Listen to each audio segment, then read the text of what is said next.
We call it the Betty, but most people call it the Betty Erickson Induction. There are many versions of this, but the earliest one I was able to find is in Transformations by John Grinder and Richard Bandler. And eventually you should read that book after you read their book, Frogs into Princes. The Betty is commonly used as a self-hypnosis technique, but with a few tweaks, it's a really good guided group induction. In our house, we also use it for partnered hypnosis play. It gets around. The version I use is for guided group induction, as I say, and is a bit longer actually because it engages memory as well as present time experience. We learned it at an online hypnosis conference during COVID lockdown. I don't recall the name of the instructor who taught it, which is a shame because I'd like to thank them and ask them for their source for this version. I'm going to teach that version today. You can find Grinder Bandler's version all over the internet, or as I say, just get their book. They open chapter 8 with this induction. Chapter 8 is about self-hypnosis. I haven't been able to find a place where Betty or Milton Erickson documented this for themselves at all. I'm going to teach it the way I give it. I cut out the instructions from the demo videos, but I'll include them here. If you choose to do the induction as I'm teaching it, that's fine. But don't drive or do anything else that requires your attention while you do it. Let's go. We're going to do an induction together today. You absolutely don't have to take part in this induction, but if you do, understand that by doing so, you may experience hypnotic phenomena. Otherwise, simply don't take part and you should be fine. This induction relies upon 3 of the 5 common hypnotic modalities. I'll be asking you to look at things, to listen to things, and to feel things. That last one is a little special, so I'll explain it to you. When we talk about feeling in hypnosis, we're talking about the kinesthetic modality, but it's a little more nuanced than just touching with your fingers, although it does include feeling with your fingers. It also includes feeling the temperature of the air on your skin, or noticing the weight of your clothes on your body, or the way your feet feel planted on the floor, or the way your chest rises and falls with each breath cycle. We're talking about the way your hands feel rested in your lap, and about the way your lap feels with your hands rested on it. Understand? So the way the first part of this works is that I'm going to ask you to look at something, and then it's something else, and then it's something else.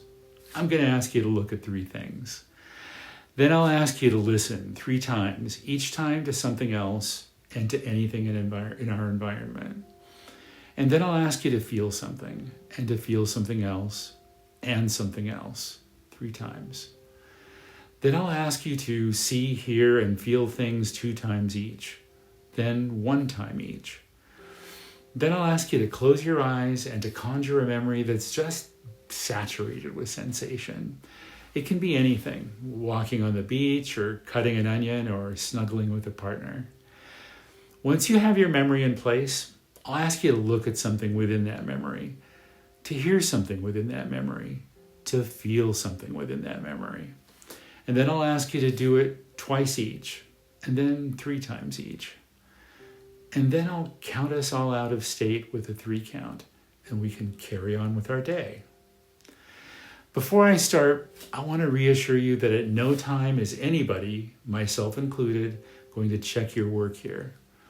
We're not going to know what memory you choose or how you choose to engage with the memory. If a noisy car passes outside and distracts you from your memory, for instance, nobody will be the wiser. This is your practice. And however deeply you can engage with your practice on this occasion, you will receive the full benefit of your practice in this exercise. Understand? Good. Let's start.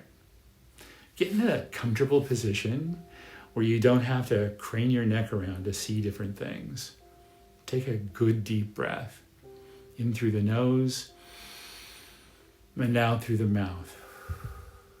And look at something. Look at something else. Look at something else. Hear something. Hear something else. Hear something else. Feel something. Feel something else. Feel something. Look at something. Look at something. Listen to something.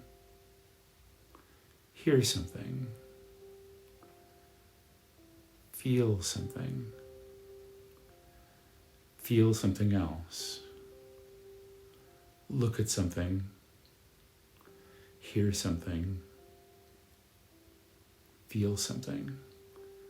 Now, take a deep breath again, in through the nose, and release your breath and close your eyes. Conjure a memory of something saturated with sensation. Take a moment to get comfortable in that memory. Wrap it around yourself. Take another deep breath. And from within your memory, look at something. Listen to something from inside that memory. Feel something from that memory. Look at something. Look at something. Listen to something. Listen to something. Feel something. Feel something else. See something. See something else. And something else. Hear something. Hear something else. Hear something. Feel something. Feel something else. Feel something else. Good. Take another breath in through the nose, out through the mouth, and I'll begin to count us up to 3. And when I get to 3, open your eyes only when you're ready. 1, wiggle your fingers and toes. 2, begin a good stretch up as we arrive at 3. Open your eyes when you're ready. And wide awake. There we go. You might notice the Betty is entirely built on compliance and engagement. Other than the prompts, the subjects actually steer this thing, which is the whole point. The most common responses I get to this induction are, the induction is so relaxing, and the induction feels more like a meditation than they expected from hypnosis.